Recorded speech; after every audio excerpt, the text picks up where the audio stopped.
Là, voilà sa mère, Madame Renaud. Ah bah non, on l'avait pas ça.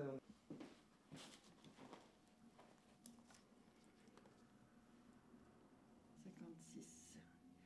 Puis mon mari est un éleveur de chevaux passionné. Et furtif, il n'a pas duré longtemps, parce que c'était un hôpital de campagne. Je regarde et je vois la photo, mais je dis, mais je vais vous dire où c'était. On était dans la tranchée, puis tout d'un coup, j'entends les chiens aboyer.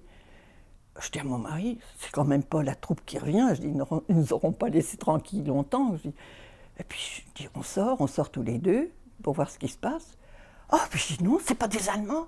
Je voyais trois soldats. Ils font pas de bruit, ce sont des Anglais, c'est le débarquement.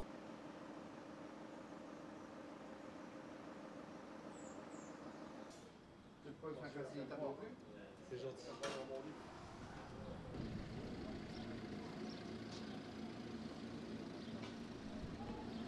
Donc on ne savait pas si ça allait réussir. Et je pense que ce qui a fait aussi notre amitié sincère avec les Américains, c'est qu'on a été quand même presque une semaine où leur seul coin de territoire vraiment acquis, c'était chez nous. Hein.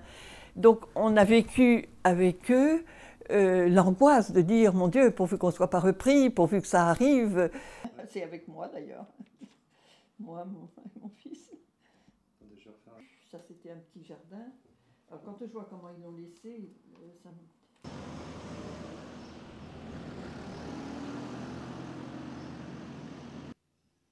Improvisé, on peut dire. Non, dès l'hiver 44-45, vous voyez, il est encore des vagues d'avions arrivent, des parachutistes tombent, et au bout d'une heure, après diverses péripéties et combats sur la place entre Allemands et Américains, il est rentré à la maison vers peut-être 1h30 du matin, et en disant, il était tout excité en disant, ben voilà, c'est le débarquement, c'est enfin arrivé. Et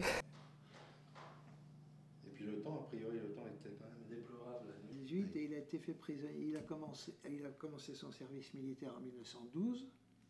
Les civils essayaient de sympathiser, faisaient des gestes de sympathie, mais au tout début, ça n'a pas été les embrassades que l'on aime bien évoquer, tout au moins à Sainte-Mère, parce qu'il faut se mettre à la place de ces gars-là. Il y avait 36 heures qu'ils étaient debout, ils étaient parachutés de nuit dans un milieu hostile, et je pense que aussi, même les plus courageux avaient peur. Le 7 août 1944, et il est paru, il y a eu aux États-Unis un service. Et puis je me rends compte maintenant que ça a été des moments exceptionnels. Je ne sais pas si je l'ai trouvé dans un album. Elle prenait la tombe, avec, on voyait très bien le nom du soldat était lisible, elle mettait un bouquet de fleurs dessus, elle écrivait une petite lettre, elle mettait, je ne sais pas quoi, si c'était l'été, ou elle mettait un pétale de rose, mais enfin, quelque chose que les gens pouvaient toucher, parce qu'il n'y a rien de plus horrible que de savoir que quelqu'un est mort, quelque part, n'importe où, sans pouvoir le rattacher à une image.